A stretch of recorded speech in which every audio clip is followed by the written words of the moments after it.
প্রথম সেন্টেন্সটা আছে যে our house is made of bricks, আমাদের বাড়িটি ইট দিয়ে তৈরি। দেখে এই প্রশ্নটা প্রায় পরীক্ষা আসে যে এটা ব্রিক থাকে আর একটা হচ্ছে ব্রিক্স, যে our house is made of bricks, এখানে ব্রিক্স এবং আরেকটা আছে ব্রিক।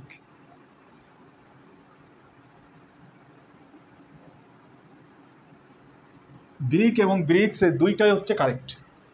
এটা অক্সফোর্ড এবং ক্যামব্রিজ এই দুই ডিকশনারি অনুযায়ী দুইটাই কারেক্ট, ঠিক আছে।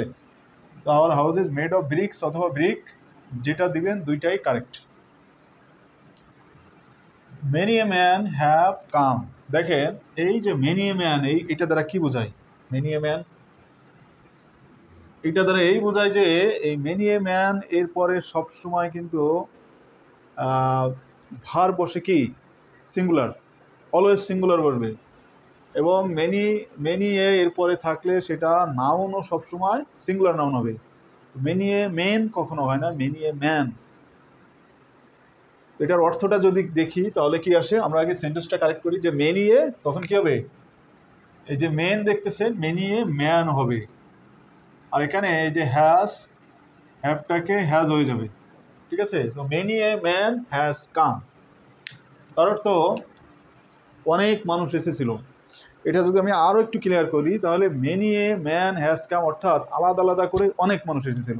আপনারা মনে রাখার স্বার্থে এইভাবে মনে রাখবেন যে many a man has come অর্থ আলাদা আলাদা করে অনেক মানুষ এসেছিল। তাহলে মেনি এ, আপনারা আরও ক্লিয়ার হওয়ার জন্য এটা এইভাবে মনে রাখতে পারেন যে মেনি এরপরে এ আছে, এ ম্যান মানে কি একটি মানুষ, তাহলে মেনি এ বলতে আপনারা ধরে রাখতে পারেন সিঙ্গুলার, তাহলে মেনি এ অর্থ সিঙ্গুলার, এটা মনে রাখতে পারেন। Next, this girl knows the alphabets, দেখেন আলফাবেট মানে হচ্ছে বর্ণমালা, তো আলফাবেটের সাথে কখনো আমার এস দেওয়ার দরকার নাই, তাহলে এই এসটাই হচ্ছে কিন্তু আমার এখানে ভুল। তাহলে সঠিকটা হবে কি যে the girl knows the alphabet, মেয়েটি বর্ণমালাগুলো জানে। The girl knows the alphabet. Number 14, there are a few man there, আমরা আগেই বলছি যে এখানে কোনটা ভুল, আপনারা কি বলতে পারেন? এ ফিউ, আসলে ভুলটা কোথায় এখানে? এখানে ভুলটা হলো এই যে এ ফিউ, সবসময় খেয়াল রাখবেন যে এ ফিউ এবং এরপরে ফিউ, তো এরপরে সবসময় নাউনের প্লুরাল ফর্ম বলবে, তাহলে দেয়ার আর এ ফিউ মেন দেয়ার, ঠিক আছে, দেয়ার আর এ ফিউ মেন দেয়ার, অথবা দেয়ার আর ফিউ মেন দেয়ার। আমি বলছিলাম যে এর আগে আমার ক্লাসে এ ফিউ এগুলোর ব্যবহার নিয়ে আছে, আপনারা চাইলে এই ক্লাসটাও দেখে আসতে পারেন। তার অর্থ দেয়ার আর এ ফিউ মেন দেয়ার অর্থ যে এখানে অল্প কয়েক সংখ্যক লোক আছে। হি লাইকস ভেজিটেবল, দেখেন এই যে ভেজিটেবল, এখানে ভুলটা কোথায়? সে শাকসবজি পছন্দ করে, আসলে ভেজিটেবল না, এইটার মেইন মাদার ওয়ার্ড হচ্ছে he likes vegetables.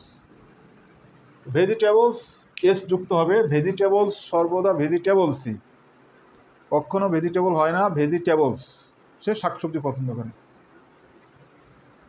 He has no seizure, এই সিজর মানে কি? কাঁচি। এখানে এই যে সিজর শব্দটা আমরা ব্যবহার করলাম, এটা হবে না, এটা কারেক্ট হচ্ছে সিজর্স, এস যুক্ত হবে। তার অর্থ ওই সিজর্স মানে কাঁচি, এটা সবসময় সিজর্স হয়, সিজর্স কখনো সিজর হয় না, এটা মনে রাখবেন আপনারা যে সিজর্স ভেজিটেবলস। ওয়ার্ডটা আছে যে he is dash a man of letter, এখানে সে হয় একজন বিদ্বান ব্যক্তি, a man of letters, a man of letters মানে হচ্ছে বিদ্বান ব্যক্তি। তো এখানে এসটা যেহেতু আমার নাই, আমি এসটা দিয়ে দিই, এই এসটা দিলেই এটা হচ্ছে কারেক্ট। এই যে ম্যান অফ লেটার্স মানে কি? সে হয় একজন বিদ্বান ব্যক্তি।